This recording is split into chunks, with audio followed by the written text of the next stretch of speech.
یہ ایک بچہ ہے جس کا سبق ابھی یہاں ہے اور استاد کہہ رہے ہیں کہ اس کو بہت کمزوری ہے، پڑھ نہیں پاتا ہے۔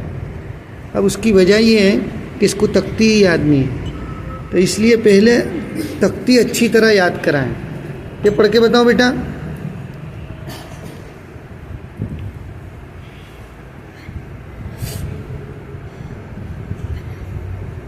زور سے۔ ال۔ یہ کیا ہے؟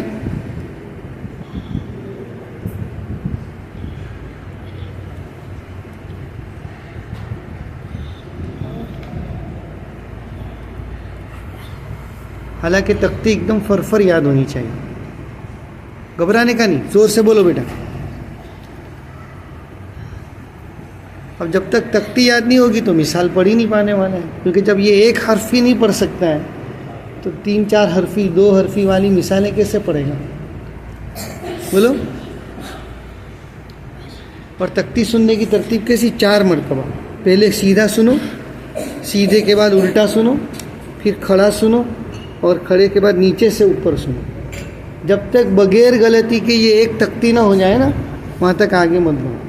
اب یہ واقعتاً کمزور ہے کہ نہیں، اس کو ہم پیچھے لے جا کے دیکھتے ہیں۔ پڑھ کے بتا بیٹا۔ یہ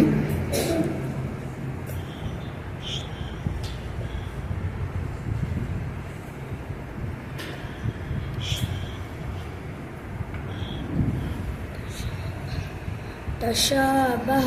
ماشاء اللہ، یہ تو پڑھ لیتا ہے۔ یہ پڑھ کے بتاؤ۔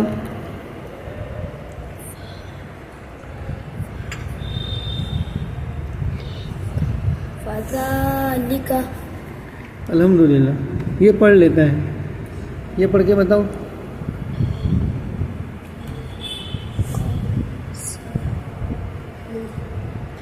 لقسام۔ کھینچنا نہیں، جلدی۔ لقسم۔ شامل۔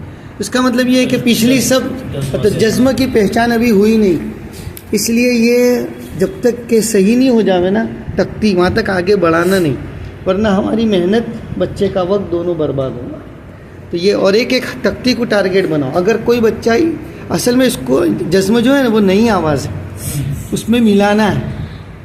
ابھی تک بچہ 3 تختی پڑھ گیا، حرکات تنوین، حرکات مدہ میں کامیاب ہے، اس کا مطلب یہ ہے کہ بچہ کوئی کمزور نہیں، کن ذہن نہیں، ذہن ہے، تبھی تو وہ پڑھ پایا۔ ابھی اس کو جزم کی آواز کی پہچان نہیں ہوئی، اور ہم کو پہچان کے اوپر بہت توجہ بھی نہیں دینی۔ کرا سکتے ہیں بورڈ وغیرہ کا استعمال، اس سے منع بھی نہیں، لیکن ہمارا جو ترتیب ہے، ٹارگیٹ ہے، وہ یہ ہے کہ بس یہ تختی یاد ہو جائے۔ تختی اتنی روانی سے یاد ہو جیسے یہ بچہ پڑھ کے بتائیں گے۔ یہ پڑھ کے بتاؤ بیٹا۔ اب یہ بولو، اش۔ یہ بولو، ال۔ یہ بولو، یہ بولو۔ یہ جو جس تیزی سے یہ جواب دے رہا ہے نا، اس تیزی سے یہ جواب دے۔ 4 مرتبہ پڑھنے کے بعد الگ الگ جگہ سے اسے پوچھنا، اور جب یہ بغیر تاخیر کے تیزی کے ساتھ اس کا جواب دینے لگے تو پھر آگے۔ یہ ایک مرحلہ ہے جزم کا۔ اس کے بعد دوسرے نمبر پر یہاں پہچان ہوگی، یہاں آواز یاد ہوئی، یہاں پہچان ہوئی، پھر یہ آواز اور پہچان کے بعد یہ تیسرا مرحلہ شروع ہوگا، مثالوں کے اندر انطباق۔ یہ 3 صفحے میں جزم کی پہچان مکمل ہوگی۔ اس کے بعد یہاں بچہ خود سے یہ قرآنی امثلہ کو انشاءاللہ بغیر کسی جھجک کے حل کرتا ہوا چلا جائے گا۔ یہ ترتیب ہے، ٹھیک ہے۔